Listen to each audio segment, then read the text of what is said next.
Disturbing CCTV footage was released by the Coroner's Court today of a man who died after being taken to the Dandenong police lockup.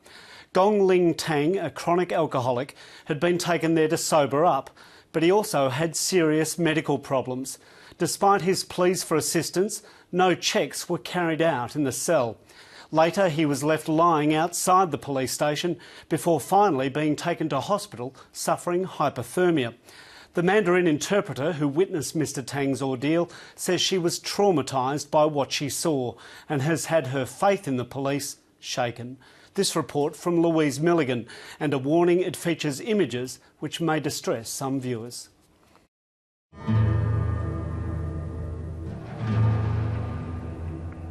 These are some of the last images of Gong Ling Tang alive, captured on CCTV as he lay, unable to move, in a puddle outside Dandenong police station.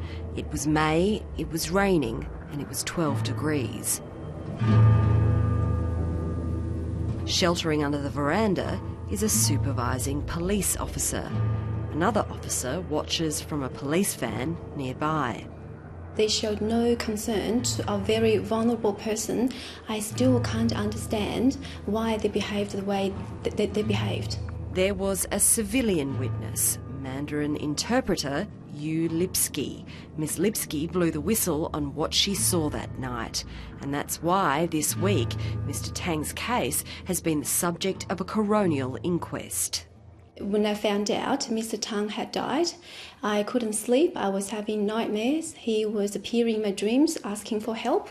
I just did what I needed to do as a human being. Ms Lipsky was the only person that night who thought of getting an umbrella to shelter a saturated Mr Tang as he lay dying. He couldn't move. He was trying to make some sound. He was disoriented. You could tell he was in pain. And then his eyes started to roll up, and I knew he was in a lot of trouble. I could see a human suffering right in front of my eyes. I felt very sad. Ms Lipsky ran to her car to provide the bottle of water no police thought to give him. I gave him the water. He drank it straight away. He was very thirsty, and he said more. And I remembered I had another bottle in my car, so I went back to the car to get that bottle of water. Ms Lipsky, who had always had enormous respect for police, described the behaviour on that night as atrocious.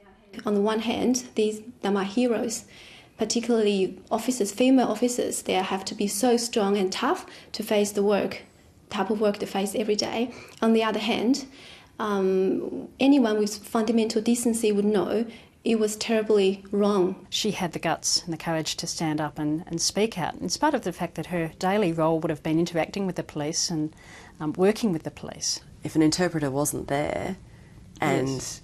he still died in a hospital, would we know about this case? Well, that's a really interesting question. An even more pressing question is how Gong Ling Tang ended up in that puddle in the rain in the first place. Just after 2 p.m. on Wednesday, May 12, 2010, a call was made to 000 from this home in Oakley South. Hai Trong, seen here with her family entering court, reported that her husband, Gong Ling Tang, was at the house, drunk and in breach of an apprehended violence order. Just down the road from the house, police found Mr Tang drunk and stained with his own faeces and urine. He was arrested and sent to the lockup at Dandenong Police Station to dry out. CCTV images show him being taken into the cell. But Gong Ling Tang wasn't just drunk. He was suffering from cirrhosis of the liver and internal bleeding.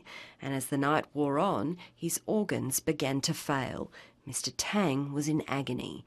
Here he can be seen writhing on the floor of his police cell. On the bed, a pool of his urine is clearly seen. Can you tell me what you saw when you looked through that flap in the cell door? I saw a man, Mr Tang, lying on the floor, rolling from one side to another, and I saw blood on the wall and blood stains on the floor. My instinct, my medical knowledge told me that this person is in trouble. Did he say anything about how he was feeling? He definitely said he needed to go home, he needed to go to the hospital, he needed to have a shower. And the police didn't do anything about that? No, they didn't. Mr. Tang stayed in the cell for some 4.5 hours. No one made a physical check of him, offered a change of fresh clothes or a shower, monitoring him only through the CCTV and the flap in the cell door. Yu Lipsky says she felt incredibly conflicted as an interpreter who had to remain utterly professional and say nothing as the officers laughed at Mr. Tang's expense. They just said someone pooed pants, someone was stinky.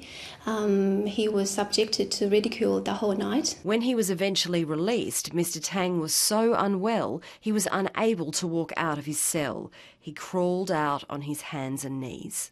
The officer yelled at him, get out and get up.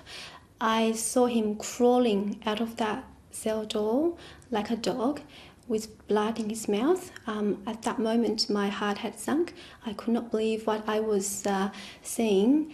I felt a moment of great sadness. I needed to interpret get up and get out, and I couldn't morally. Therefore I added, can you get up? Can you get out? Can you get up? By doing that, I softened the tone. He then stumbled out, barely able to walk.